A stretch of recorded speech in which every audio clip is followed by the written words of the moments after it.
सरस्वती नमस्तुभ्यं वरदे कामरूपिणी विद्यारम्भं करिष्यामि सिद्धे भवतु मे सदा वसुदेवं सुतं देवं कंसचाणूरमर्दनं देवकी परमानन्दं कृष्णं वन्दे जगद्गुरुं हरि ओम कृष्णं वन्दे जगद्गुरुं yes can someone recollect anything that we saw last we form the link and move ahead yes please anybody.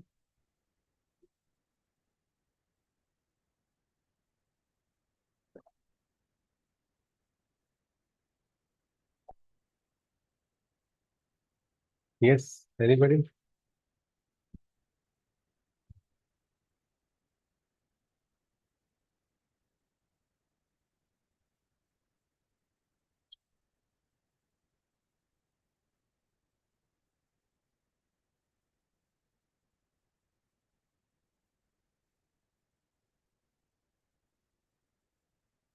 Yes, Hari Om. We can't start until we form the link. Yes, Vinita ji is rescuing us today. Yes, thank you, ji.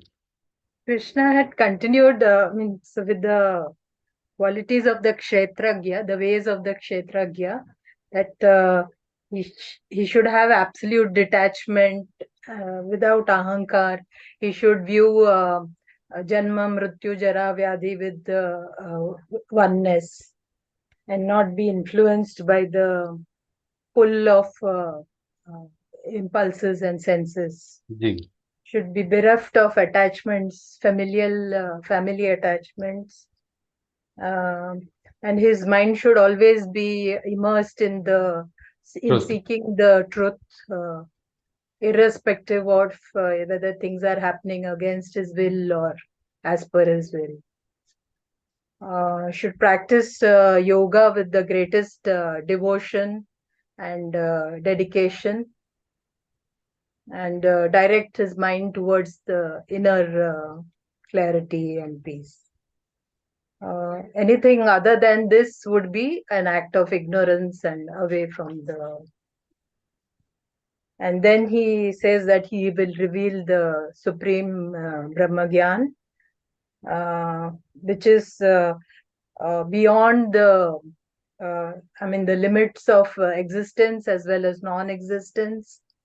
Uh, it's almost like how the Vishwarupa engulfs the entire Srishti. Then he talks about the qualities of the Purusha. Uh, uh, he talks about he's present in all the senses, but at the same time he's not. Limited He's by. beyond the limit. He's not limited by the senses, and he's present in all living things, uh, in mobile as well as immobile things. But he is, to a layman, he is unimaginable, because at the same time he is infinitely small.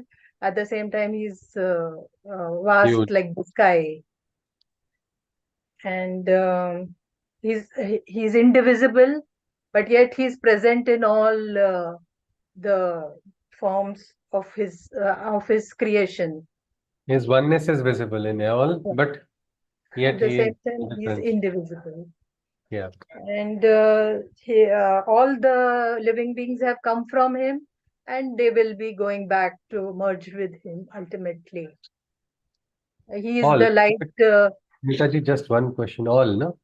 Yes, The all shloka living. does not say that those who worship only with the name, they can only No, become. no, No, it's not exclusive. irrespective, Okay. irrespective. It is not there in the Sanatan Dharma. You did not say Krishna's name, so he's insulted. You will not come to me. He does not say that.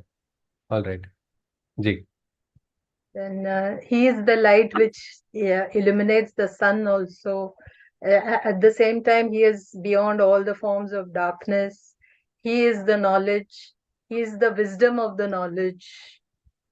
And uh,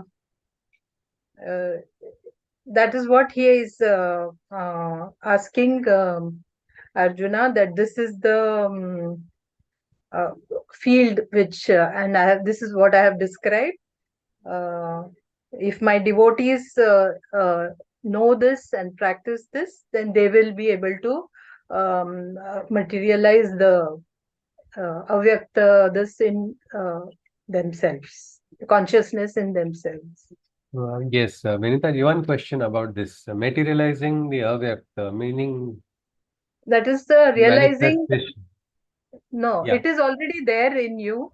You realize that Okay. the divinity, the power of the divinity or whatever, Yeah. So, that Ji. Ji. So, avyakta is the unmanifest. The unmanifest manifests and becomes vyakta. So, what do to the we divine. say divine? Yeah, we say the divine is avyakta for us. We do not see. So, do you think there's a possibility we will start experiencing the conscious, concrete, solid presence of the divine in our life when we realize Possibility. this? Yes, isn't it? That is Possibility. why that is what many bhaktas have experienced. They realize, some great bhaktas have said that not a leaf falls from the tree without the will of the divine, and they are able to identify that. We may not be able to see it on the surface. So that is important, and that is what was told in the Kshetra. There is avyakta also is there, that has to become vyakta. So with this, we are ready to enter into the next shloka. So Purusha has been introduced. Now we are going to get introduced to Prakriti. Prakritim Purusham Chaiva Vidyanadi Ubhavapi Vikaranshcha Gunanshchaiva Vidhi Prakriti Sambhavan. So Krishna says, Prakriti, who is that? Prakriti is the counterpart. She is the counterpart of the one being supernal. Like him, she too is immaculate and eternal. Within her only originate all of nature's qualities, but also arising from her are the many deformities. So this is something interesting. Prakriti is the partner of the Purusha. Purusha is eternal. Prakriti also is eternal, just like the Purusha. From her originate all of the qualities, whatever gunas are there, everything is originating because of Prakriti from her. But there are also deformities. We see that, no, in the world. We see the vikara. We begin to wonder, what is there a divine? Well, there is a distortion of that supreme divinity also, but that is in the domain of Prakriti. That is something which Krishna is saying. कार्य कारण कर्तृत्वे हेतुः प्रकृतिरुच्यते पुरुषः सुख दुःखानां भोक्तृत्वे हेतुरुच्यते. The domino of cause and effect is her procreation, the experiences of individual consciousness, her creation. And the one supreme being, the Purusha, does but enjoy, experiencing both pleasure and pain with joy. So, what is Purusha doing? Supreme Purusha is enjoying, he is experiencing the Ananda. Prakriti is doing all the hard work of the Srishti from our eyes, from our point of view.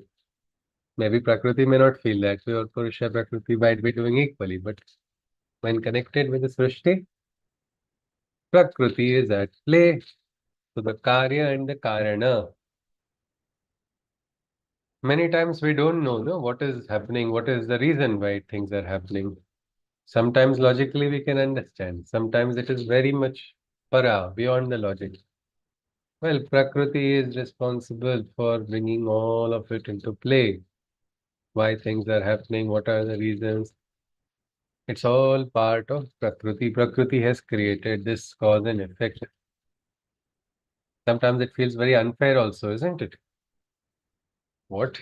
Chhatrapati Shivaji Maharaj lived so less and Aurangzeb lived so long. What is going on? Did did God do some calculation mistake? Or Prakriti, what have you done? This is the question which we all ask. What is this? But this is a part, something, some higher will is there, a higher consciousness is working. And that is under the domain of Prakriti. Another aspect of Prakriti is I am different. I am unique. I'm not like that. I am unique. This feeling comes to whom? I am unique. This feeling comes to everybody, isn't it? Everybody feels, oh, yeah, I'm different. No, this is all right. But in my case, it is little different. This feeling of uniqueness also is part of Prakriti. So uniqueness is also common now, no? Because of Prakriti. It ceases to remain like that. Prakriti is making each of us, what we say, the aham bhava, no? That makes us feel, I am different. Like little kids, see, my muscles are so big, they show to their parents. Maybe 3 centimeter, 4 centimeter bicep. That is all. But yes, wow, very good, very good. Why? Where is this coming from? Well, that is how the child will grow, no? That child has to start learning, the child has to start flexing, start exercising, and then that inspiration, that fire comes in. But Prakriti is governing all of this. That is something interesting.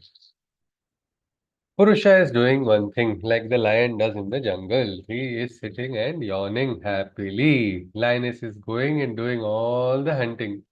Purusha is just in his ananda. Because in his laya, it is only ananda. In Prakriti, everything is happening. Sometimes pralaya also takes place there only. But there he is in ananda. Krishna goes on. पुरुषः प्रकृतिस्थो हि भुङ्क्ते प्रकृति जान् गुणान् कारणं गुणसङ्गोऽस्य सदसद्योनि जन्मसु. Immersed in her qualities, he presides. Experiencing her nature, he resides. His attachment to Prakriti is the sole cause of all births in mortal wombs of sin and good that he draws. So this game is not just individual, it is a duel, it is a play of Purusha and Prakriti, of Shiva and Shakti, of the creative spirit and the manifesting spirit. Both of them are at play. They work in tandem. What is he doing? He is working according to her rules. When he enters into the creation, he says, okay, Prakriti's rules. What she has said, I will follow. I am not going to. Now you are the boss. I will follow your rules. He is experiencing her nature, he resides. And it is because of this Sangha of Purusha and Prakriti, because of the coming together of Purusha and Prakriti, that all the living beings are born. There's a beautiful dialogue between Shiva and Parvati. Where Parvati goes and she tries to, Shiva is in his trance, which he is not willing to come out. So she starts trying to, you know, wake him from that trance. But he doesn't. Does not. She does not succeed because his trance is too deep. Finally, she bows to him, and please come out of the trance. So then he comes out, and that there is a poem about it I had written some time back where the Shiva says then that I am incomplete without you. Means she is the Prakriti. Prakriti is incomplete without Purusha, and Purusha is unexpressed without Prakriti. Both are supporting each other, one without the other. They are incomplete. They are together only.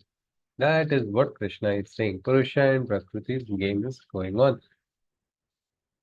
Who is the important creative spirit or manifesting spirit? Founder is important or CEO is important? Anybody in an organization? Both. Both. Why is it, Yes. Anjali? Because the creator, Was they not complement each other. They cannot there. exist If there was individually. nothing, there was nothing, what will the executive officer execute, Yeah, isn't it? Nothing exactly. in the Ogam is not there. And then Ugam is there, and Ugam has to be spread, it has to be transmitted. Right. So that is how Purusha and Prakriti play. So this is one thing. But Purusha, he does a little bit, may say Prakriti is closer to us, or we are closer to Prakriti, and Purusha is in his state of Laya and Ananda only. There was an interview asked to a very famous couple because they were very wonderfully functioning. So the interviewer went and asked the husband, how do you manage to work so efficiently together? So the husband says, I take all the important decisions.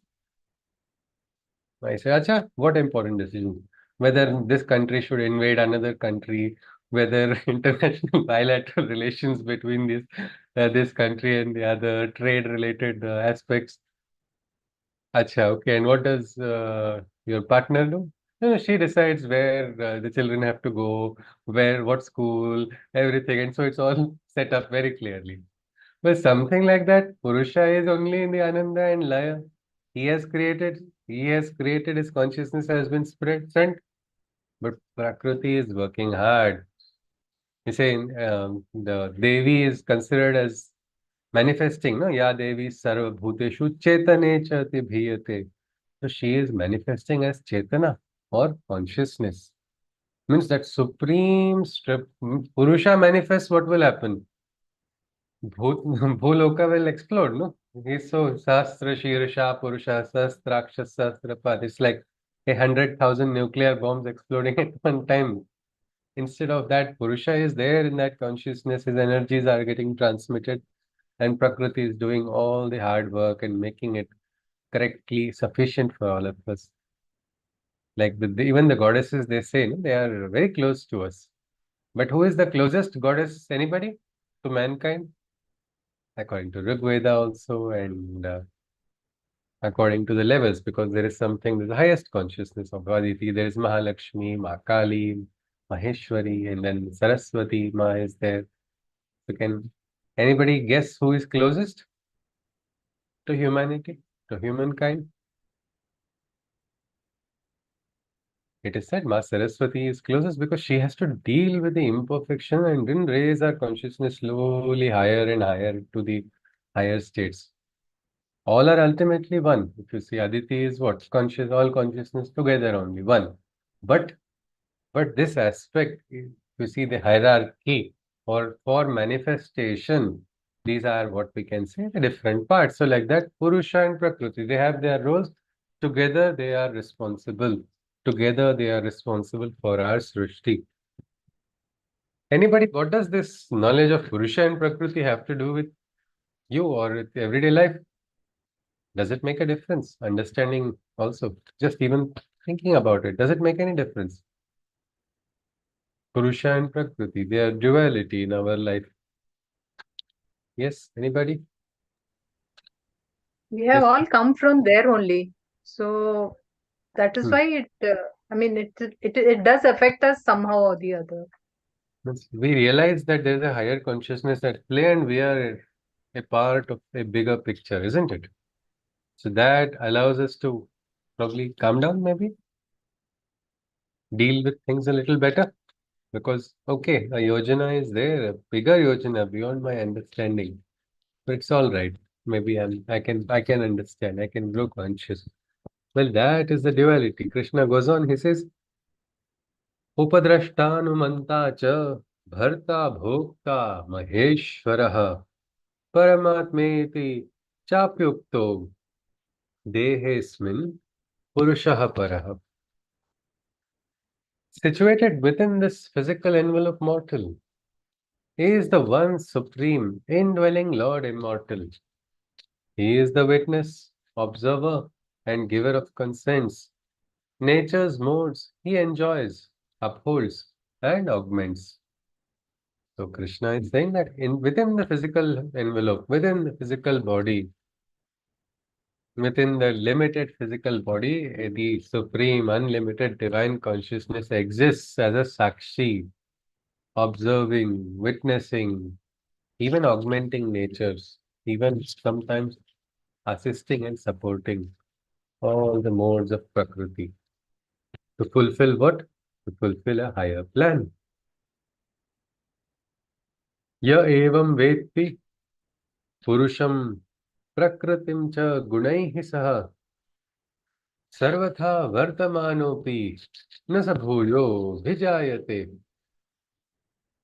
He who knows and realizes the duality of the Supreme Purusha and Prakriti's every quality, his way of living or actions notwithstanding, that being certainly finds release from rebirth's bonding. What does this mean? This very understanding of the Purusha and Prakriti.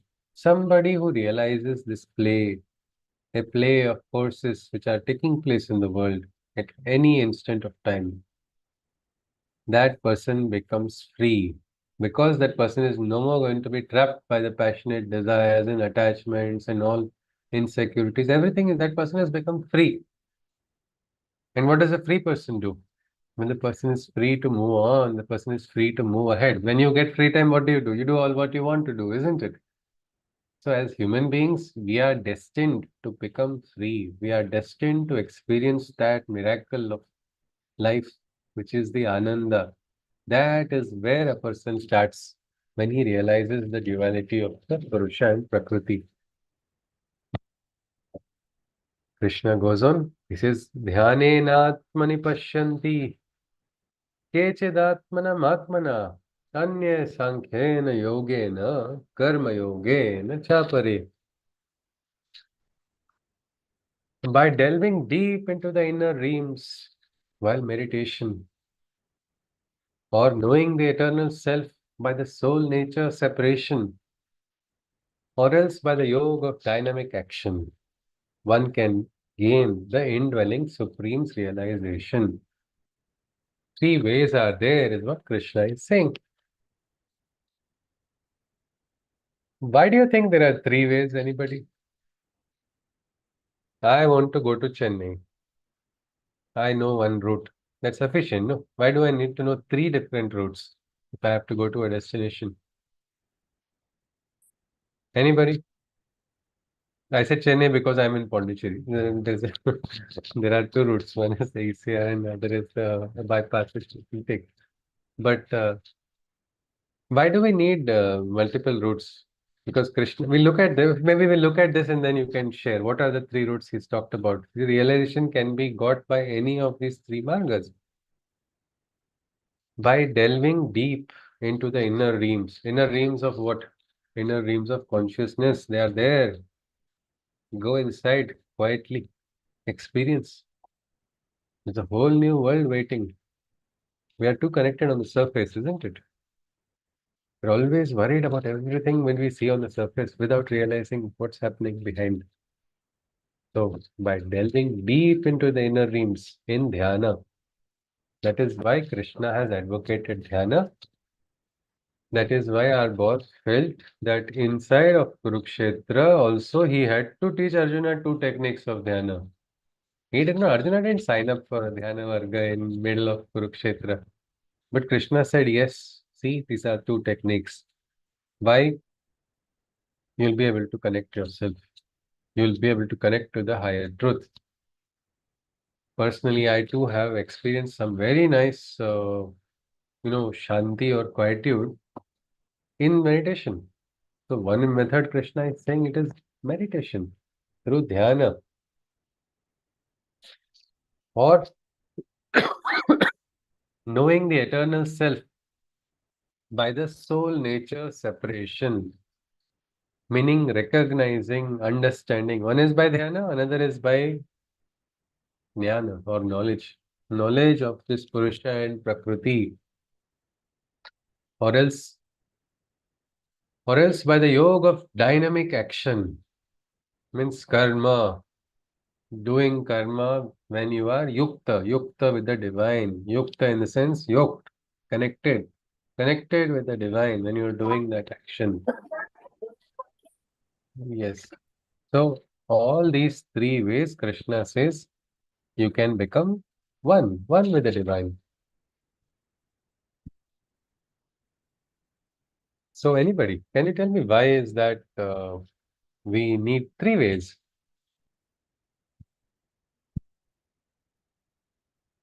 Yes, anybody? Options, whatever suits you. Whatever suits you. That is the beauty about our Sanatana Dharma also. That is the beauty. We have the, we can choose our Aradhya according to our choice. Like that, we can choose our Marga. It is the freedom. Everybody has the freedom. We unnecessarily feel we don't have any freedom. But if you are conscious, you can see you are free the moment you realize that. So everybody has a swabhava, no? You can all connect with your Swabhava. You can connect according to your Swabhava, which suits you, you can follow. It does not mean that if I walk on this path, then I cannot walk on the other path, as if they are three different paths also. Sri Aurobindo calls it the triple path, meaning it is one path only having three different dimensions. They are all interconnected. So this is what Krishna is talking about.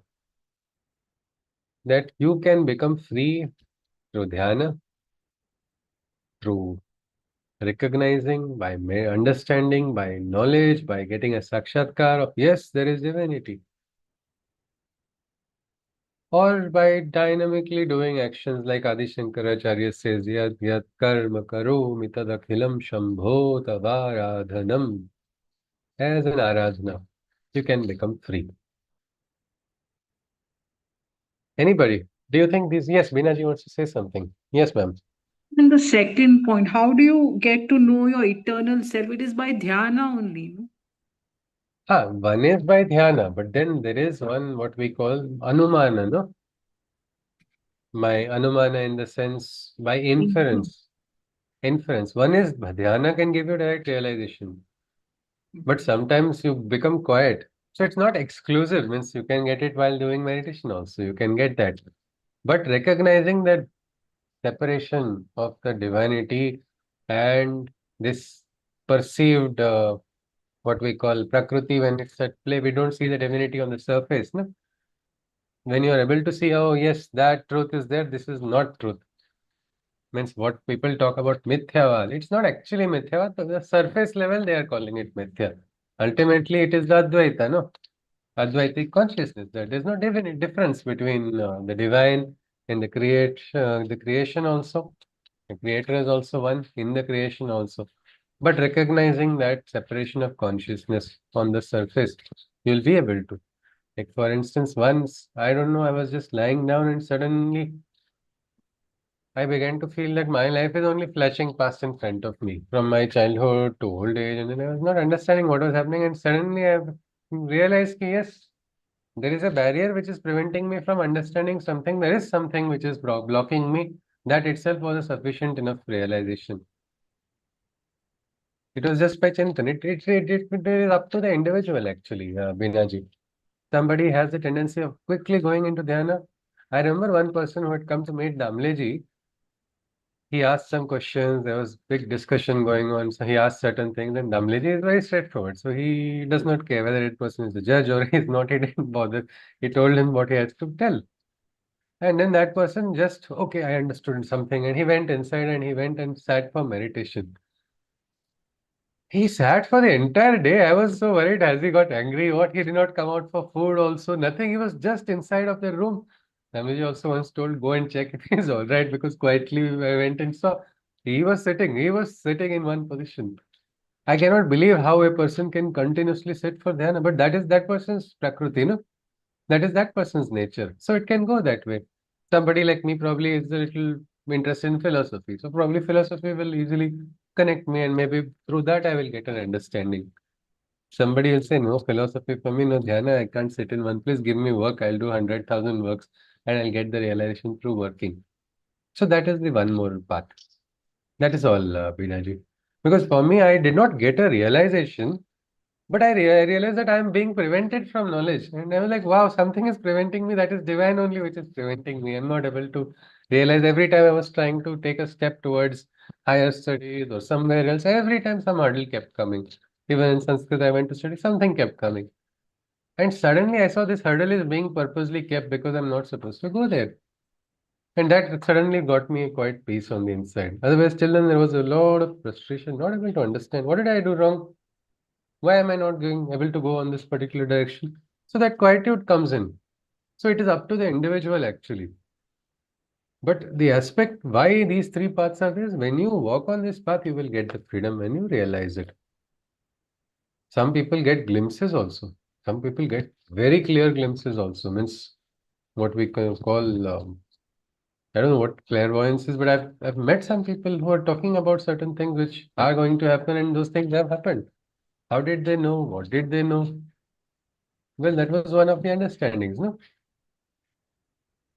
Yeah, is that okay, Binaji? Did it connect? Yeah, all right. Let us continue. Hari Om. So, but that is the case of those people who are seekers, who want to know. But then there are people who directly say, no, I don't want to know. I don't need to know. What about them? Well, Krishna tells in the next shloka. He says, Anye tvema janantaha shrutva upasate tepi tepi chati yeah tepi cha titaranti eva mrutyum mruti parayanaha mrutyum shruti parayanaha. So Krishna says this, that anye tva evam ajanantaha shrutvanyebhya upasate. But those who are ignorant, some of them are not able to understand by these three paths also. They are not able to understand. You say meditate, no, I can't meditate. Karma yoga, I don't know what is karma yoga. I'm not able to think something higher. Some people ask question, what is thinking also? Really, I'm not. I really know of someone who has asked this question, what is thinking? So this is a different path. Then what should such a person do? Are they barred? Can they never progress? No, there's never nothing like, there's never that there's no opportunity. If everybody is equidistant from the divine, there's an opportunity. What should they do? Clearly, it has said here. But those who are ignorant and do not know of the ways or of the paths or which path to go, when to the knower, they listen and follow with devotion. Whichever of these paths is tread, immortal is their destination. That is the power of Shruti, listening with Shraddha. So you listen to the, what we can say, Kshetragnya, listen to the Guru, and that will itself give you a direction. There's a Marathi saying, Vithala koncha jhenda gheu hati. Oh, Vithala, which flag should I take? There are so many flags for so many paths, and I don't know which path is mine. Hey, go, listen to, ask Vithala to only help you take the path, and he'll take the path for you. You just have to listen. Kshetragnya can be found where the Kshetra is, isn't it? And where is the Kshetra? Tirtha Kshetra only in some places, or Kshetra is everywhere? Anybody?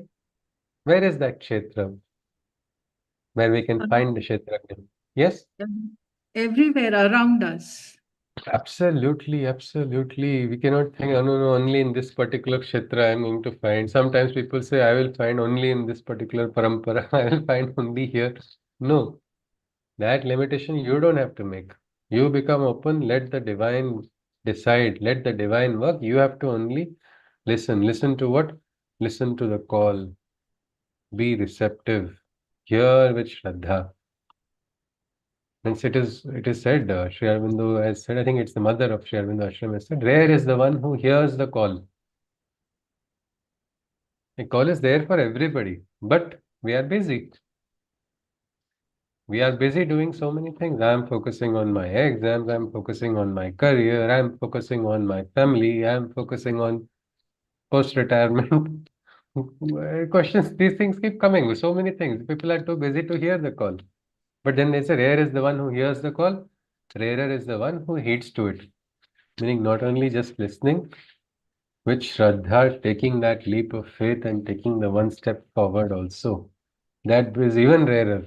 Some people hear it but still don't take. So here Krishna says, if you follow the Kshetragnya or you follow the Guru, whichever path you take, that path will take you ahead towards the what we call mukti. You become free. Free from what? Free from suffering, free from attachment, free from karma bandhana. That is why it is said, no? ध्यानमूलं गुरुमूर्तिं पूजामूलं गुरुर्पदं मन्त्रमूलं गुरुर्वाक्यं mokshamulam guru kripa. So kripa is that is it. So this is something which we can easily, anywhere we are, we can try, we can listen quietly, become silent. When can you listen? Only when you are quiet, no? If you're not quiet, you're continuously speaking, shouting, singing something loudly. What are you going to listen to anything else other than your own voice? No. So become silent, you will hear. And when you hear, you will know with clarity. It makes a lot of difference when we hear that voice and we get that direction.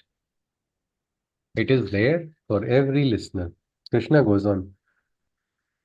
Yavat sanjayate kinchit sattvam sthava rajangamam kshetragnya sanyogat tadvidhi bharatarshabha. Krishna says, Oh Arjuna, every being living on this earth, moving or non-moving, however may be their birth, are caused by the field and its supreme knower's union, as all entities are born in their communion. Krishna is saying this, that every living being is born by this sayog of the Kshetra and the Kshetragnya. This tandem, like we said, Purusha and Prakriti, like that, Kshetra, Kshetragnya. What is the job in the Kshetra? The Vyakta has to become Vyakta. Who does that task? It is the task of the Kshetragnya. And when that starts happening, new manifestations occur. Excuse me. New creations take place, isn't it? New births, new beginnings, new consciousness, new horizons, new dawn of ideas. So many things take place. So everything that is occurring, Krishna is saying, is because of this play. There is a play of forces that we must recognize. This we don't see on the surface, but when we become alert or when we become conscious, we can identify. When you become so alert, you'll be able to actually identify little things also. And that is where our direction should be. Let us continue. Krishna goes on further. He says, the 27th shloka, Tavam sarveshu bhuteshu tishtantam parameshwaram vinashyatsva avinashyantam yaha pashyati saha pashyati. Somebody who sees, he sees. What does that mean? Pashyati means see. He who's seeing is seeing. It's not that, it's actually who is realizing, who's understanding that person has properly used his faculties.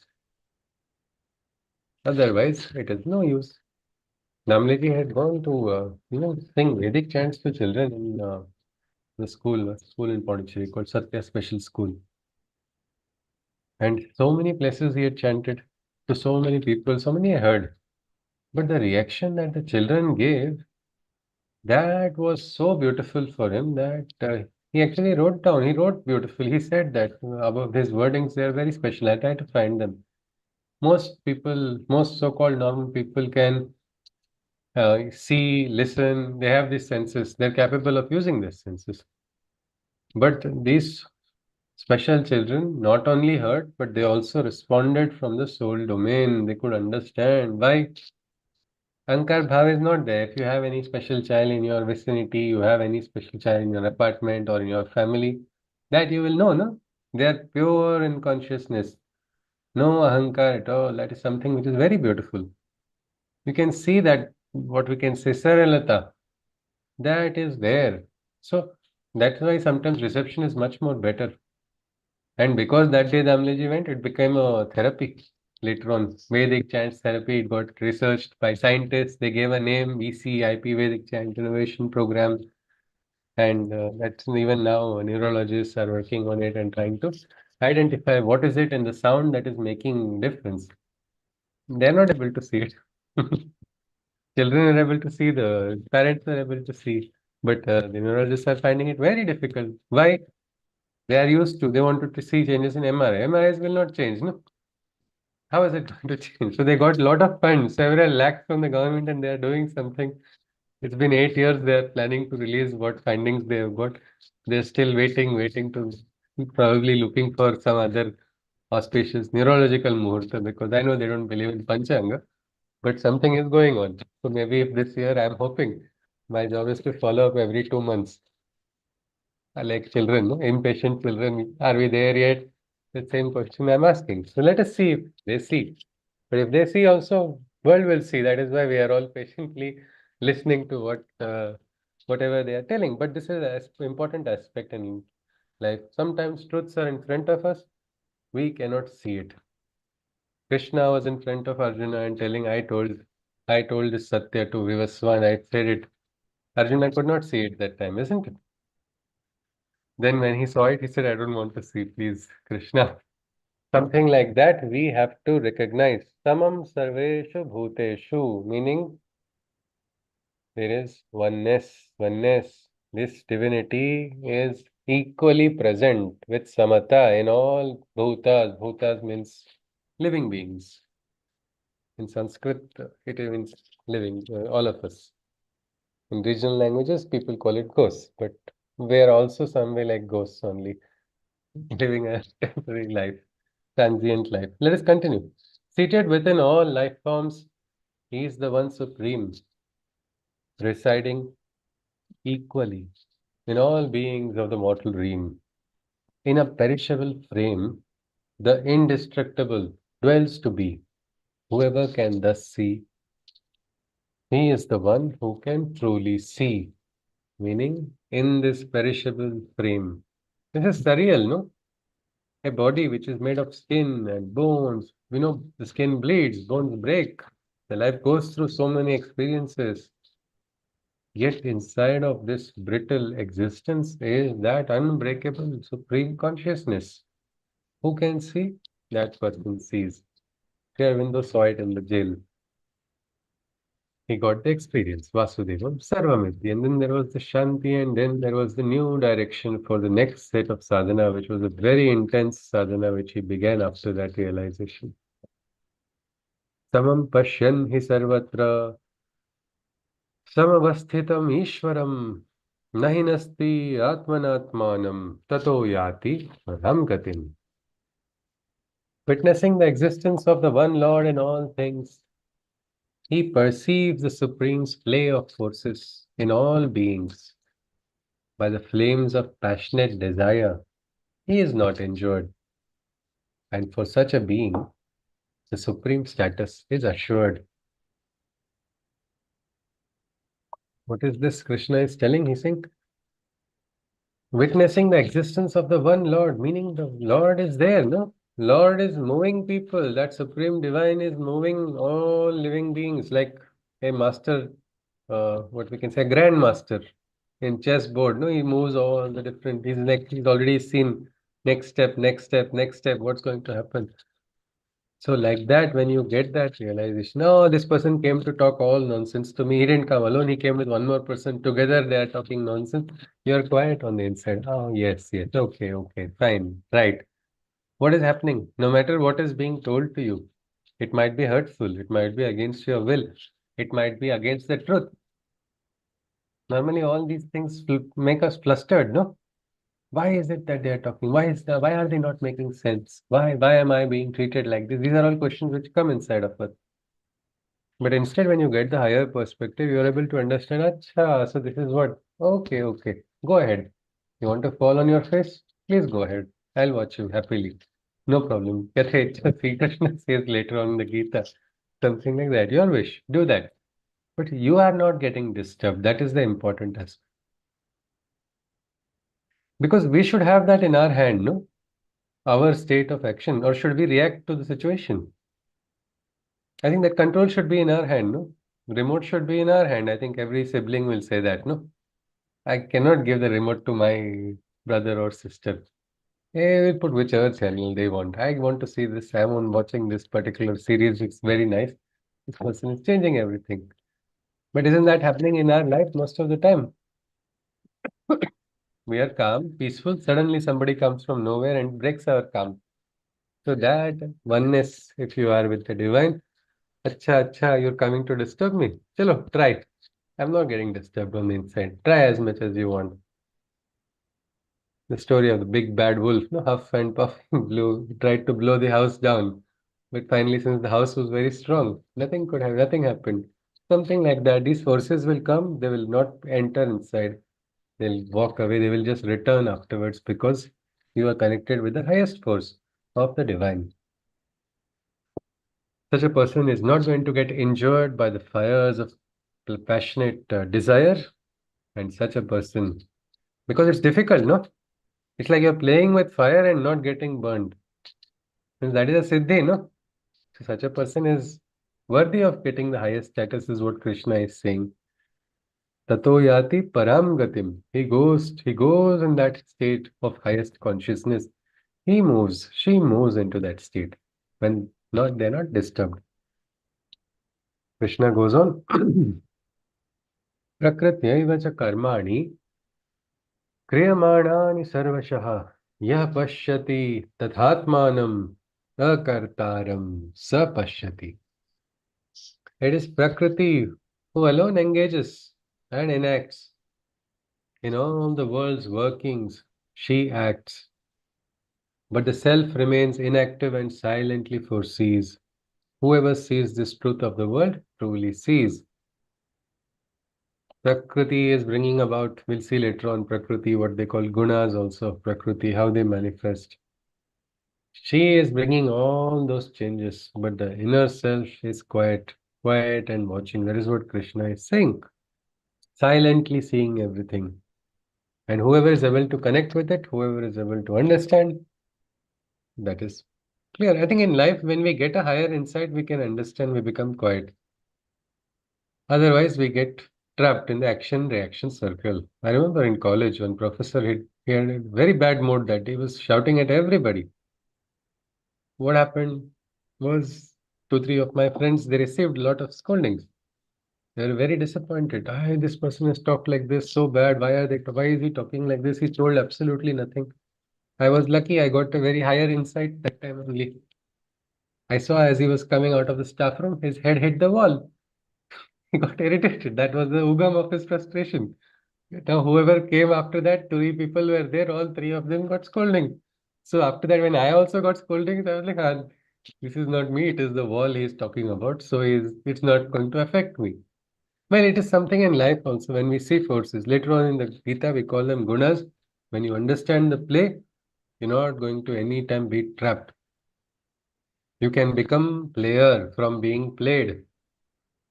Like otherwise, we get moved around like a ping pong ball in Prakriti's game. Prakriti sets the rule, Prakriti sets everything, and we are just moving around because we've never tried to be conscious. Suddenly become conscious, you will become a partner in the game. You'll start becoming a player. Along with the divine, you'll be able to control these forces as well. That is where sadhana comes into play. That is why. Why to do sadhana? I've had enough. I'm tired. Tired of being played around by forces and situations and circumstances. I don't want to be a victim of circumstance. I am somebody who is higher in consciousness. So then do sadhana, realize that, experience that, and get the wisdom, get the strength, get all of it. That's what Krishna is asking. He goes on further. Yada bhuta pruthak bhavam ekastham anupashyati tata eva cha vistaram brahma sampadhyate tada. When one realizes the unexpressed and latent eternal, dwelling within the myriad forms, the one supernal, because of whom all of existence sustains, the gnosis of Brahma, he verily attains. Krishna is saying that. Means, see, latent, supernal. Latent, what is the meaning of latent? Anybody? Sleeping, not Sleeping. expressed. Not expressed. Avyakta, we can again call it, no? So this is the avyakta which is inside. Many times when people do sadhana, no, suddenly qualities which are not there start manifesting. Did they come from somewhere else, from outside? No, it was there inside. It was just not expressed. That is right. We all say natural talent, natural talent.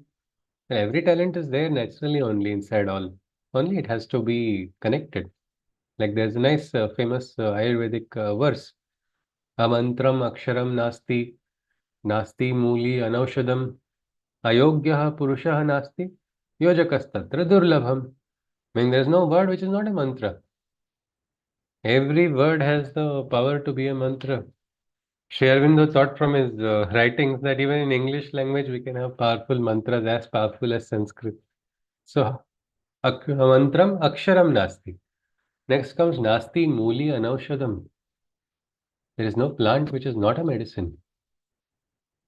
Pick up any plant, you will identify its medicinal value because it is there. It is there. Every plant. We may not be knowing it.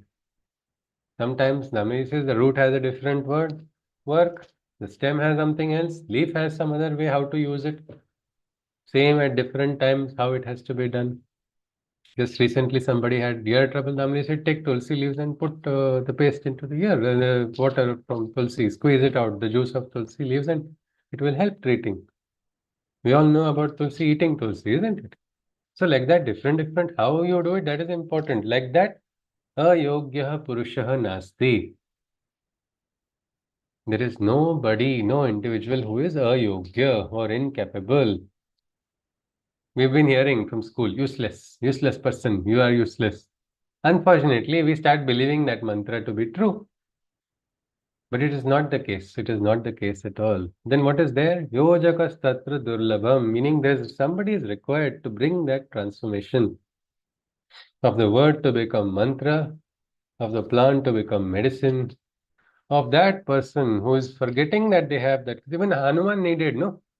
The great Rudra also needed somebody to tell him, yeah, you can take that leap, you have that strength. Jambavan had to tell him. Then he realized, yes, I'm capable.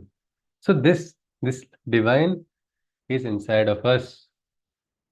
When we realize it, we will become free. Swatma Ramoham Svena Swasmin Swayam Brahma. That experience must come. And I hope all of us do get it sometime in our life. Let us at least aspire for it. Who knows, it may come naturally. We don't have to attach ourselves to that also. One more attachment we don't want. But we can aspire definitely. Krishna goes on. Anaditvan Nirgunatvat Paramatma Paramatmayam Avyayah Sharirasthopi Kaunteya Na Karoti Na Lipyate. Immaculate and without any boundaries or ends, all of nature's qualities, the Supreme Self transcends.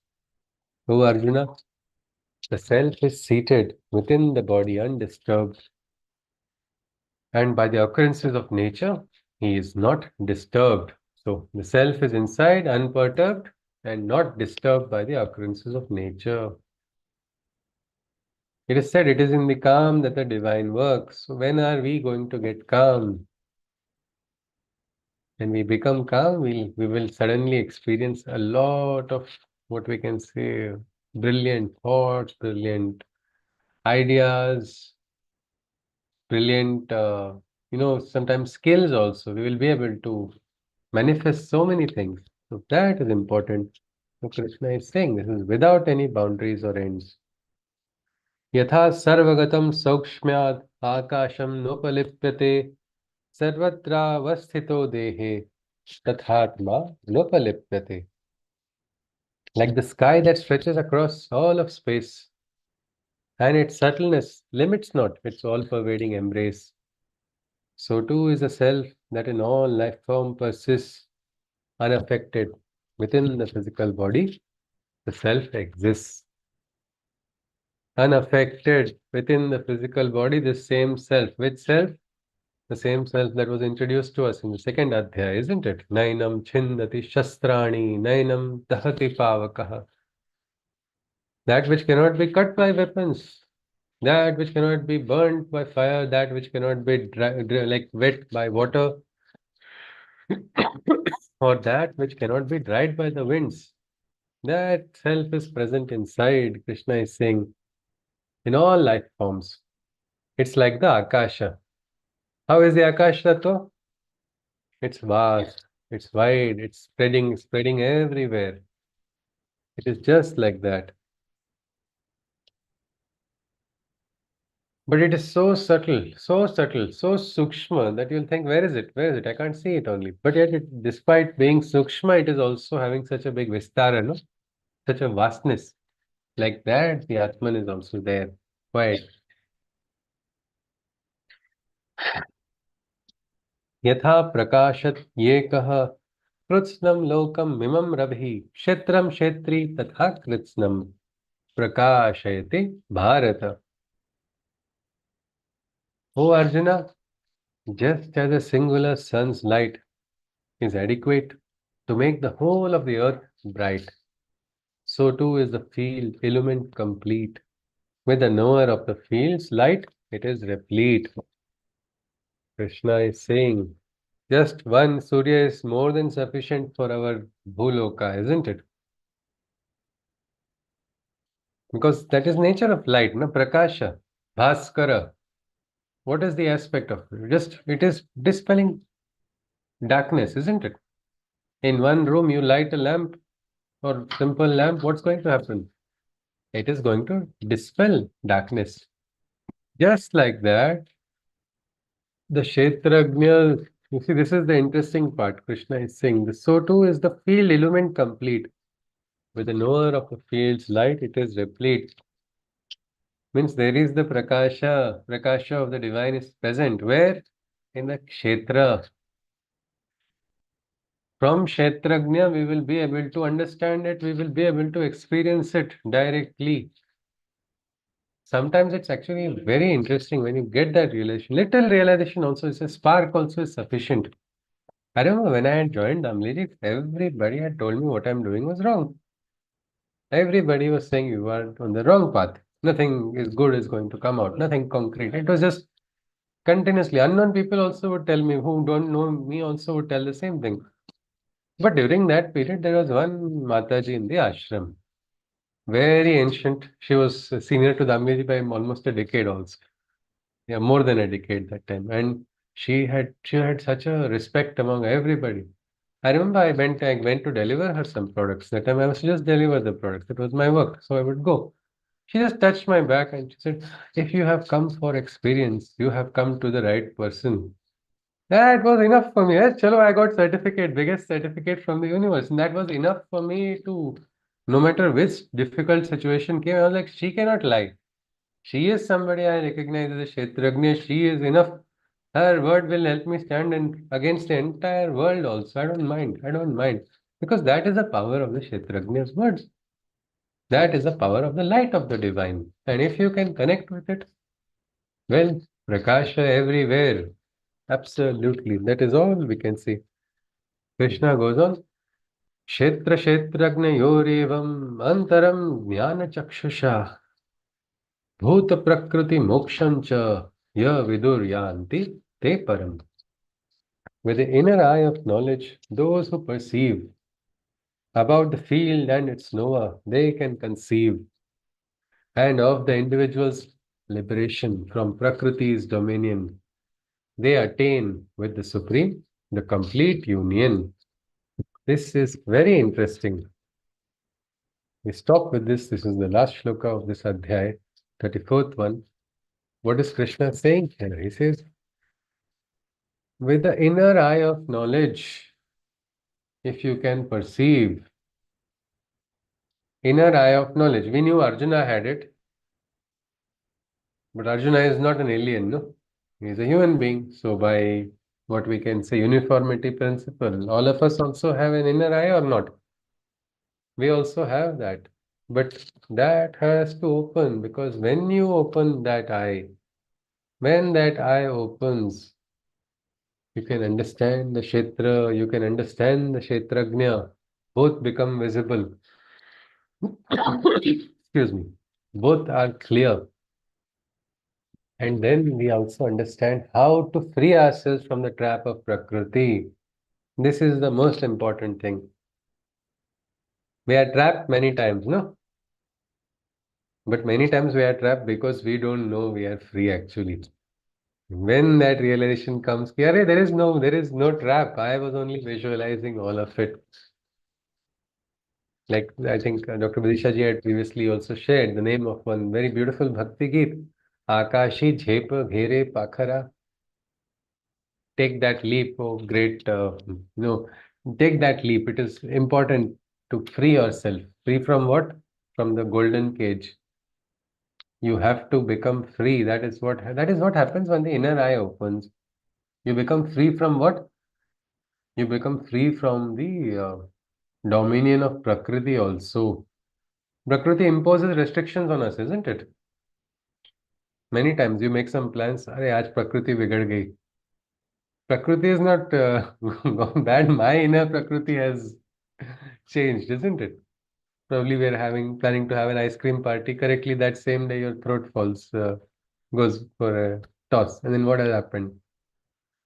Well, that is our life, isn't it? Prakriti is at different points of time. We have seen Janma, Mrityu, Jara, Vyadhi. This is also Prakriti's imposition on us, no? Yes or not? So with sadhana, one can become free even from the imposition of Prakriti. We have seen Hatha yogis do remarkable things, isn't it? Breaking the boundaries of what we consider mortal limitations. So when the inner eye opens, you recognize the Kshetra, you recognize the Kshetragnya, and then the dance takes place of the Purusha and Prakriti. You are able to see that and the play of the forces. You are also a participant in that Leela, and you become free. Free from what? That dominion of Prakriti. That is what Krishna is saying. And when you are free, you are also liberated. That is what is the ultimate liberation. So with this, we conclude. Anybody wishes to summarize something that we saw today? The Adhyaya 13 is complete. We enter into 14th Adhyaya. 4 more Adhyayas in the Gita to complete. Let us see what Krishna is going to say. Anything new, or they say old wine in new bottle? Is he going to repackage the same thing in a different way, what he has been telling? There are some interesting chapters which are going to actually become more and more practical, because the last part is Arjuna's requirement now, because he is now going to enter into the action.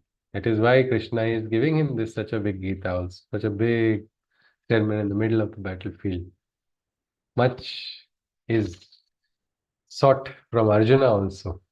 The divine has, he says, we don't have expectations, but probably the divine is having some expectations from human beings that we have to rise in consciousness. And so he parts this wisdom. So with this, we conclude. Anybody would like to share or something that you summarize what we saw today? Then we can look at questions after the Shanti Mantra.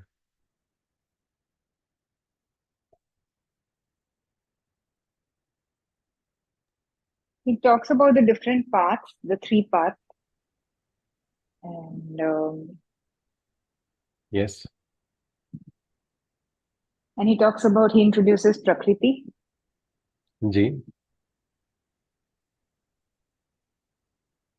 Yes, please. Okay. All And he right. says that we can, following these paths, we can get mukti from Prakriti, basically. Yes, yes. प्रभु को नियम बदलते देखा. There's a beautiful bhajan by Anup Jalota. I've seen the rules bend. I've seen the rules change for me. How? Well, by connecting with the higher consciousness. Right. Ji. But Yes. what is I'm sorry, I'm asking a question. What is the relation between Prakriti and Maya? Is it that Maya is a force of the Prakriti? Ha, Maya is part of Prakriti ji, Rajrupa ji. If you see the shloka in the Gita, no, says Devi Hesha Gunamayi Maya.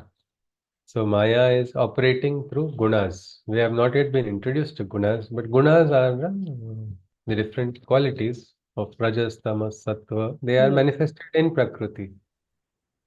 And they are the Prakriti instruments of Maya? Yeah. Huh? No. No. Prakriti is manifesting through gunas, and through gunas, Maya also operates. Okay. So, Mameva ye prapadyante mayam etam taranti te. Unless you penetrate Maya, you will not come to me, is what Krishna says. So, if you just dismiss and run away from Maya, also you will be running into another Maya. Negation, isn't it? Aurobindo called up 2 negations. This is one, the materialist negation, and spiritualist is on the other end Spiritual, yeah. doing another negation. Sannyas is another kind of Yeah. negation. But in Gita, we'll see real meaning of sannyas, which is not negation.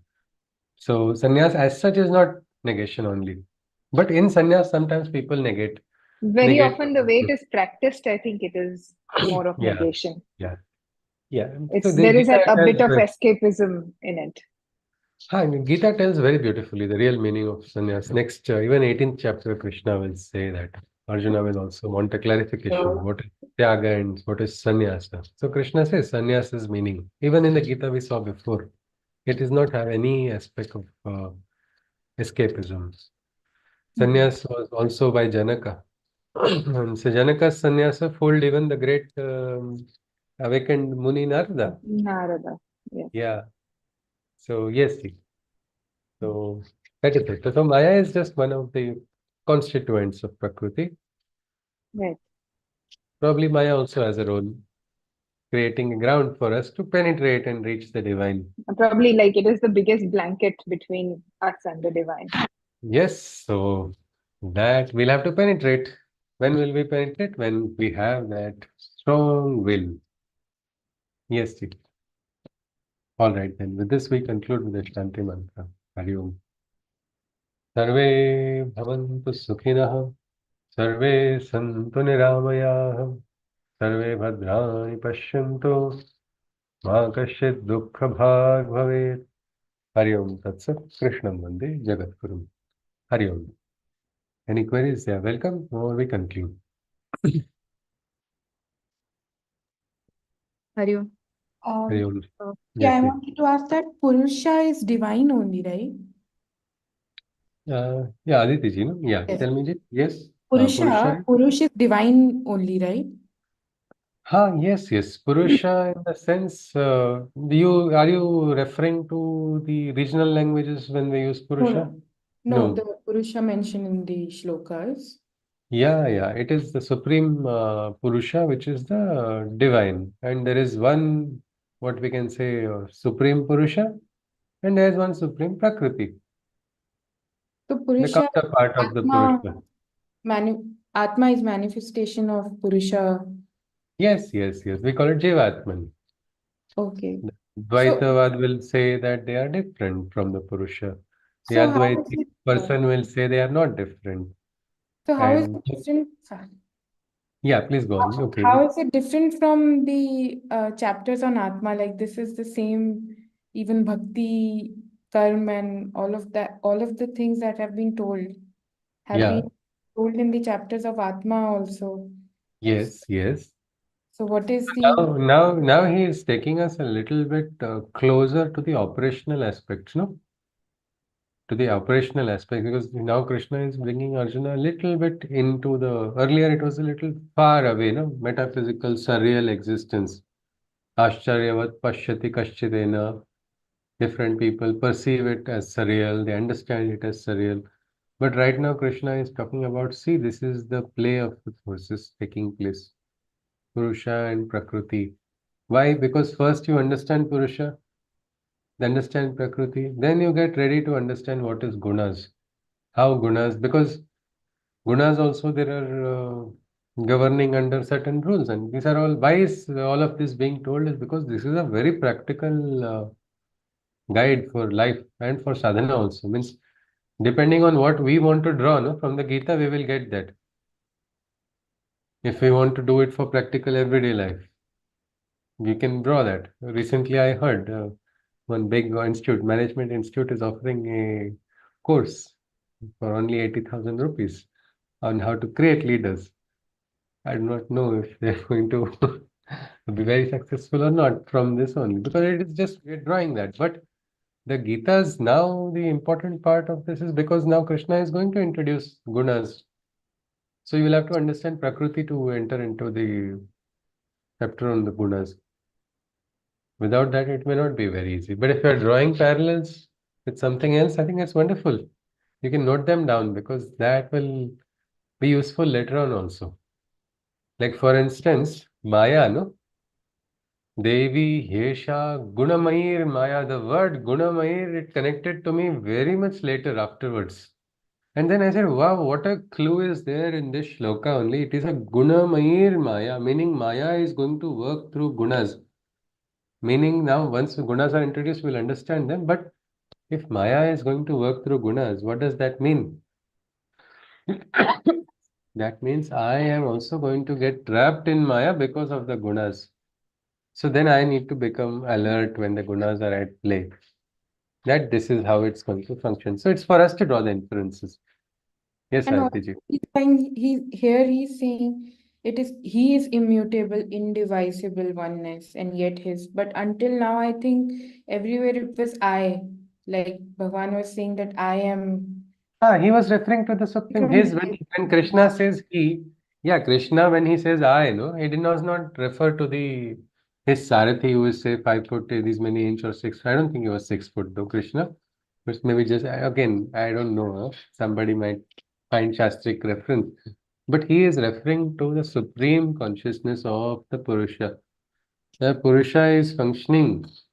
Purusha is functioning. So this avatar is what? Avatar is a direct intervention of the Purusha into Prakriti for bringing about transformation. For what transformation? For a paradigm shift in the evolution. We saw the avatarhood, no? Different avatars came at different times. For what? Vedaya Dharma. So there is a need. There is a need for that avatar to enter into Prakriti. Why is it there? Try going into a government institute. So many years later also it looks the same. It moves very slowly.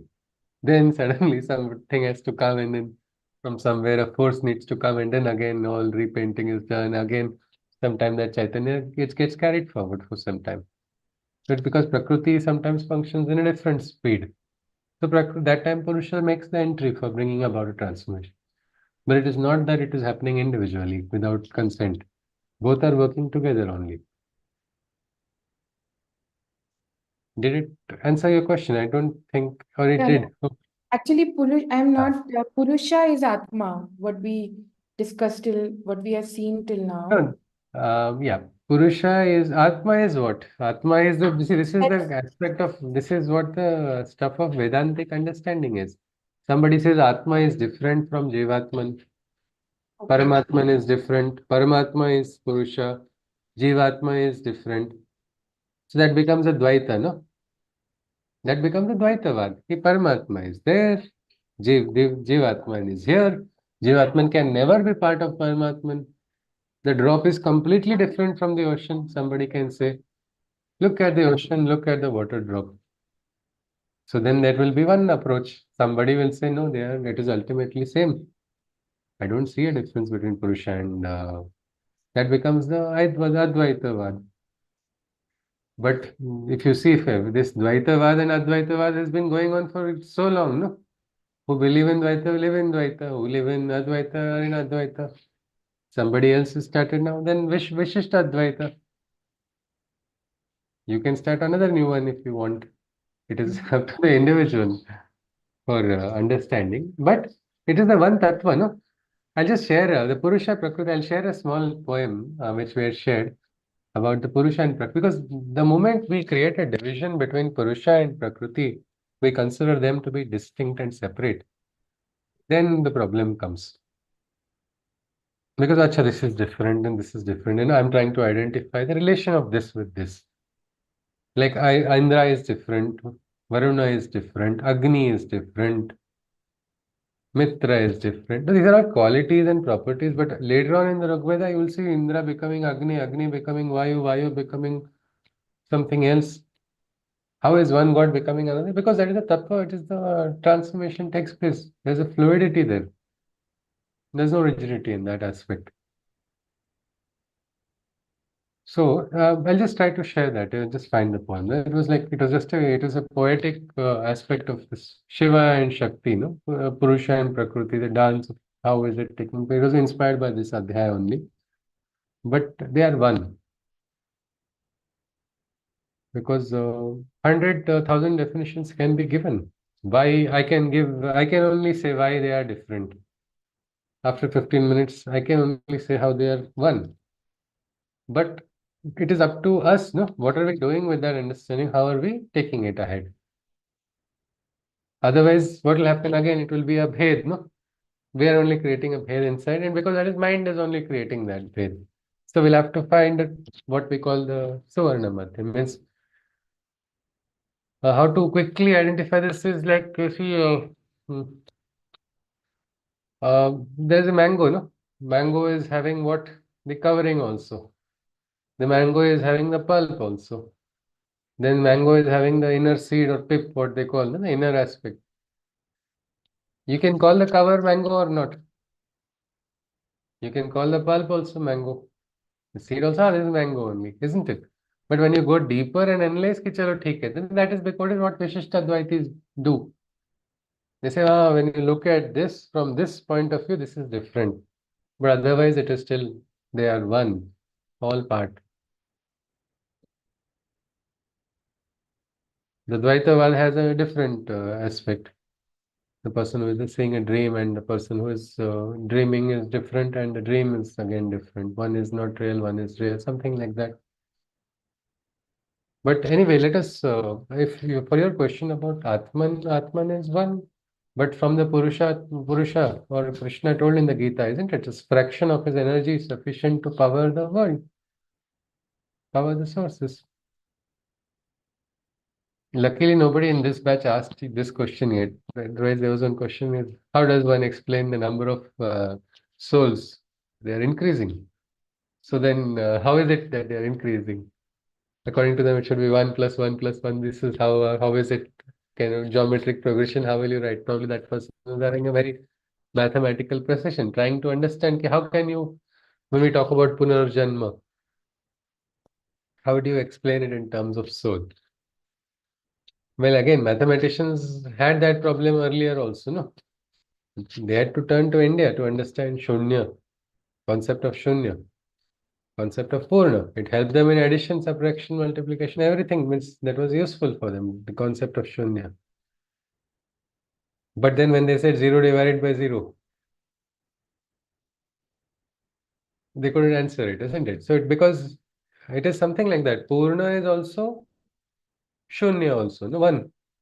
Om Purnamidam Purnamada Purnat Purnamudachyate Purnasya Purnamadaya Purnameva Vashishyate. The shloka talks about when you remove Purna from Purna, it will still remain Purna because it is Purna. If you add Purna to Purna, it will remain Purna. Minus also, it is same only. So like that, this Atman also, we will not be able to take out from infinity, you take out 1. From infinity, you take out 100. Still, it will remain infinity only, no? So there, this logic may not work there. I Yeah. think our main problem is that we have the wrong tool and we are trying to understand something that is beyond the scope of that tool. So it's the What is mind that which tool? is, Okay. so mind is the tool which is Okay. trying to gauge something that is way beyond its capacity. We Okay. have the So, right tool within us, which is probably the real self, but we haven't discovered it. So therefore, we are trying to kind of, figure so out the things through the mind, minds. so the mind must be discarded, Rajrupaji? It should not be discarded. It should be used to move to the right tool. Oh, okay. So the mind will have to serve like a springboard for us. Yes, So to help the us to the slow, right tool. yeah. So this logical questioning of the mind will have to slowly take us to what To we the can call the higher experimental thing, I think, to experience it experiential, finally. Yes, yes, experiential. Yeah, yeah, yes. Because the mind will yes. just keep on taking Hmm. us to every door and we just keep knocking on it and there's no And that answer is from one there. important. Yes, Aditi, because the question has come to you, it is an important question. As Rajrupa ji has said, no, you can try to go experientially. It will be very beautiful if you get an answer. Because what your answer you may get may not be perfectly applicable to another person. But the experience that you get will stay with you. That will open a new dimension also. Yes. Because the mind always needs duality to understand things. We cannot understand things by themselves. Like, darkness is not darkness until there is light. I mean, we know what is light, therefore we know what is darkness. By itself, we don't know. So Yeah. probably that's the reason, certain things are non-dual, so therefore we cannot understand. Yes, but again, mind is very interesting because ultimately we think with the mind only, no? And we'll have to slowly go into that higher state. So that probably, as we say, better hold on to the divine. Divine will take us ahead. Yes. And also, what are divisions here in the chapter name? It's divisions. What is division meaning? Vibhag of the Kshetra, no? The divisions of the Kshetra. We saw, no? Consciousness, perpetuation, differentiation, ahankar, desire. All of these were different parts of the Kshetra. Or also we saw mana, buddhi, ahankar, Okay. pancha karmendriya, pancha jnanendriya, avyakta, and all. Yeah, ji. All right then. Okay. Hari Om. Namaste. Aryan, See I you next read week. one Okay. Yeah, beautiful Vidisha ji. dialogue related ji to madam. Shiv and Shakti on love. So ji. with the time constraint, I shall share it in the group. I don't know the authenticity of it, but taking Okay. a poetic liberation or creative liberation, liberty. It's a very beautiful dialogue. So I shall share it because of the time constraints, I think I should share it in the chat. If it is not too long, you can tell it right now. Otherwise, sharing Okay. is also fine. Yeah. Shakti is asking Shivji that what is love. Okay. So Shivji is telling that you come to me as Annapurna, that is a goddess of food, and feed me with unconditional love. So then I feel Hmm. love.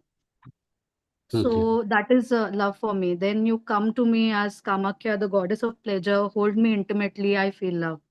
Then you come to me as Gauri, delicate, allow me to dominate you, demand things from you, knowing that you cannot be dominated by anyone. I feel love. When you come to me as Durga, bearing the weapons in your hand, I feel protected, I feel secured, I feel safe, I feel cared for, I feel love. This is Shakti, this is power. By granting power, by defending me, by protecting me, by empowering me to make me feel love. But there is a second kind of love also. There is another kind of love. When you dance on top of me with your hair unbound, unafraid to be powerful and vulnerable, unafraid to be judged and mocked, I feel love. When you open my eyes, I realize that Lalita, the beautiful one, and there is also Bhairavi, the fearsome one. I realize Mangala, the auspicious one, and Chandika, the violent one. I see you totally without judgment. I realize I'm capable of seeing the truth. That you allow me to Hmm. see fully without judgment tells me that I have gained your entire trust. Thus, you become mirror that reflects who I am. You help me in discovering myself. You become Saraswati. You reveal the true meaning of darshan. In joy, I dance. I become Nataraja. Shakti smiles and then offers a boon for this wonderful answer. And he says again, Shiv says, as Shama, the dark goddess who is Kali and Shakti, you've taught me love. So grant me the chance to do same to you. So the goddess asks Shiva to descend on earth as a fair Radha who loves and pinning would be her descendant, the dark one, that is Krishna.